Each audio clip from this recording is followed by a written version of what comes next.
Konnichiwa. So I decided that I would do a quick vlog about 2015. It's the end of the year.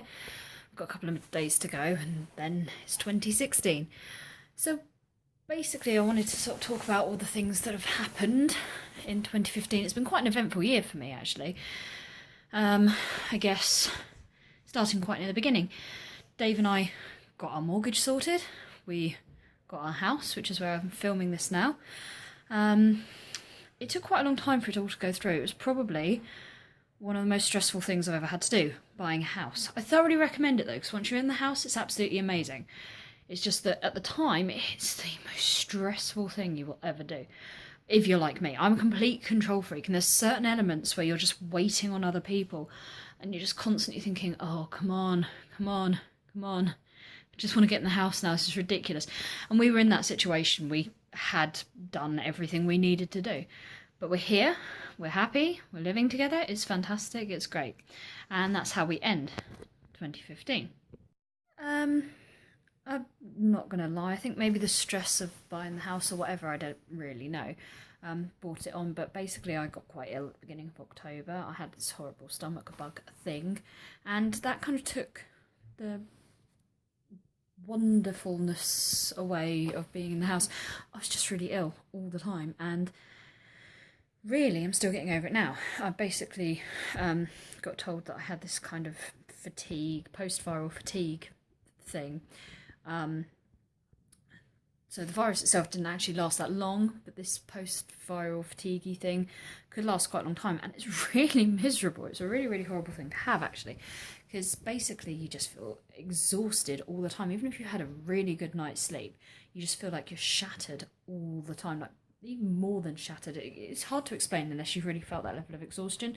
You get all these sort of muscle and joint aches and pains that go along with it. There's this terrible anxiety that goes along with it, because you sort of think, I'm not getting better, I'm not getting better, why is this?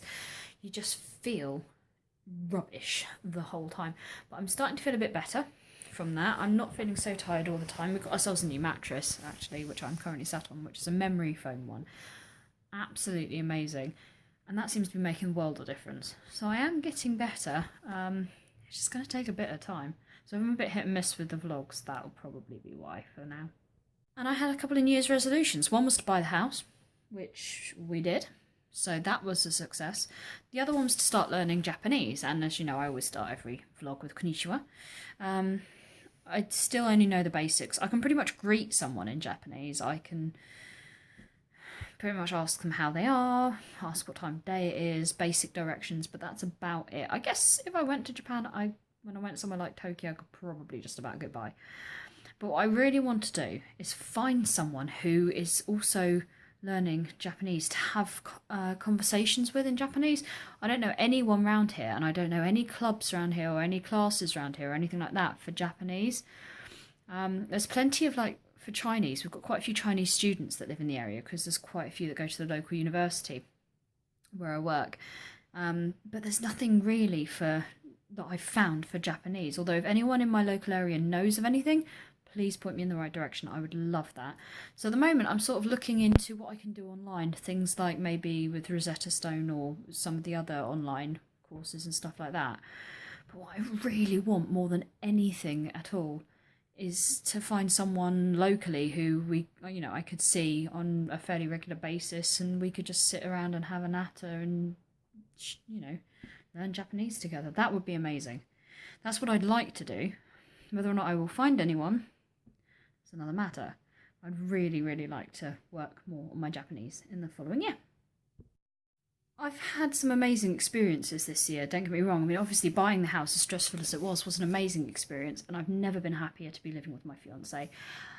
Also, we've had things like, we've been on a couple of holidays. We went to Lyme Regis at the beginning of the year. We've been to Mallorca towards the end of the year. Unfortunately, it was while I was sick, which isn't great, but there you go. And yeah, you might have noticed my hair is shorter now and things like that. It's been a year of change. It's been a really quick year, because everything seems to have just happened like that. It's been absolutely crazy. But that's looking back.